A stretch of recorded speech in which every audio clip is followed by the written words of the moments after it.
Well,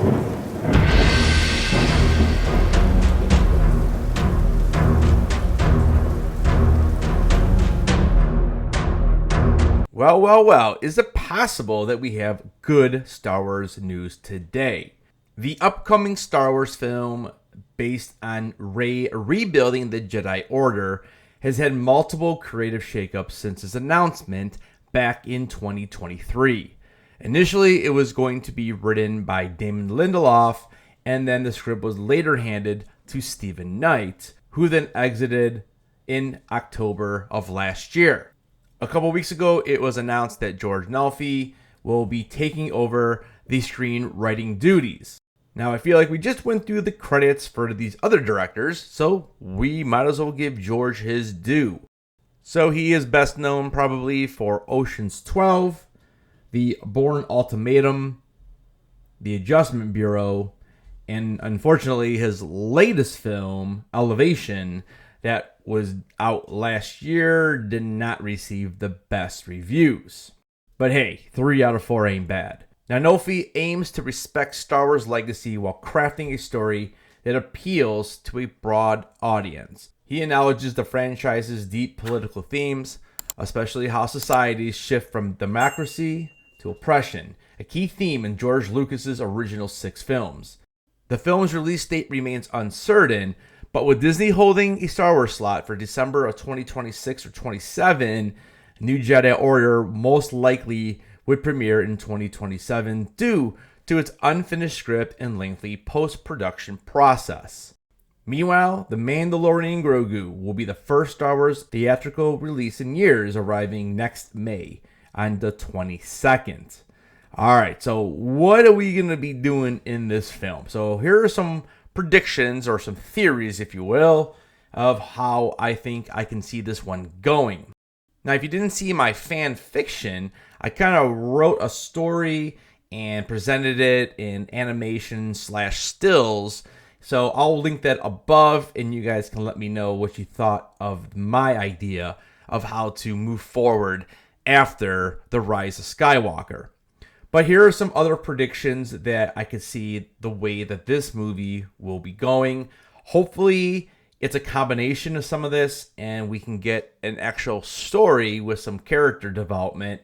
And again, not just things thrown together and all of a sudden, let's make somebody a Palpatine. Somehow Palpatine returned. All right, guys, so let's have a struggle. So the first thing we need to do is see a struggle to rebuild the Jedi. So we need Rey to face some major resistance in rebuilding this order, possibly from the remnants of the Sith or Imperial factions. The idea of centralized Jedi power might be met with skepticism, even from allies. Now, given Nalfi's interest in the political themes of Star Wars, the story could explore the New Republic's instability and how different factions view the Jedi's role in a post-Skywalker galaxy. The rise of a new oppressive force, possibly within the Republic itself, might serve as a great conflict.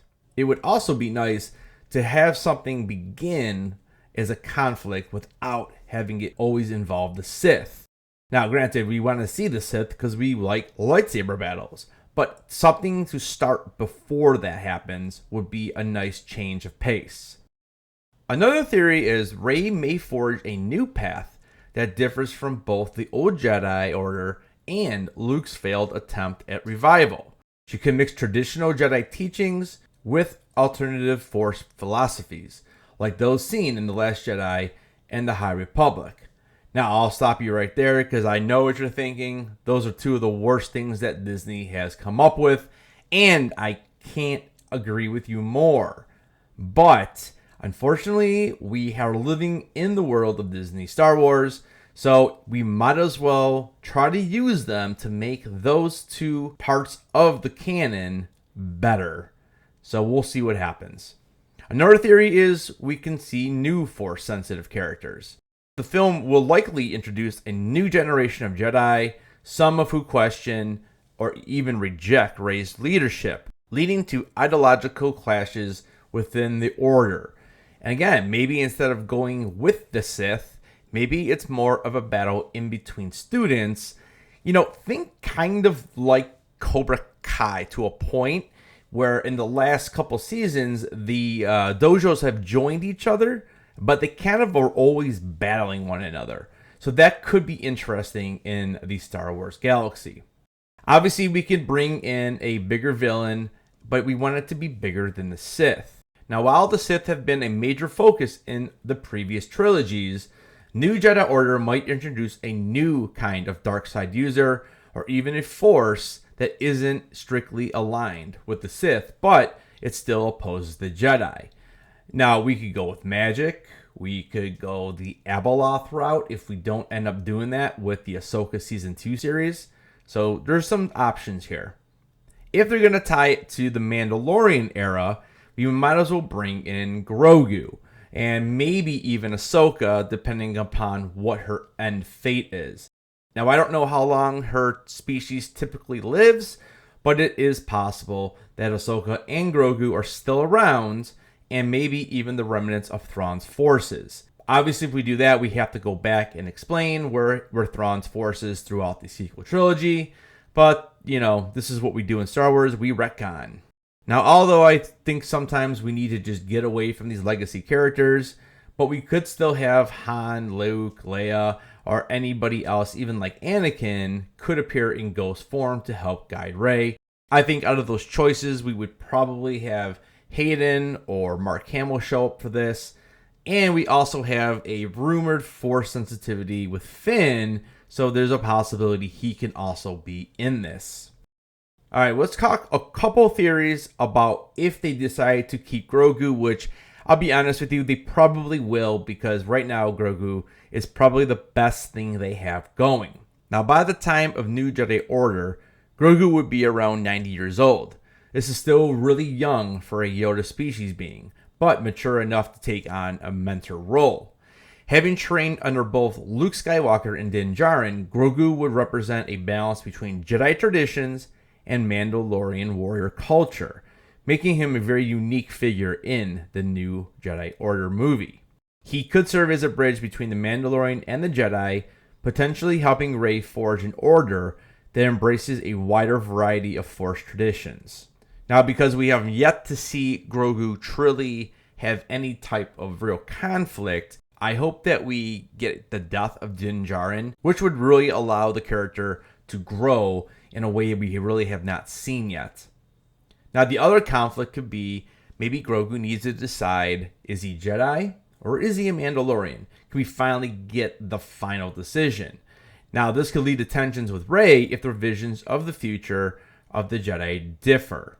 Now, I think it would be really interesting, too, to see Grogu's role against a new dark side threat that maybe isn't strictly just Sith.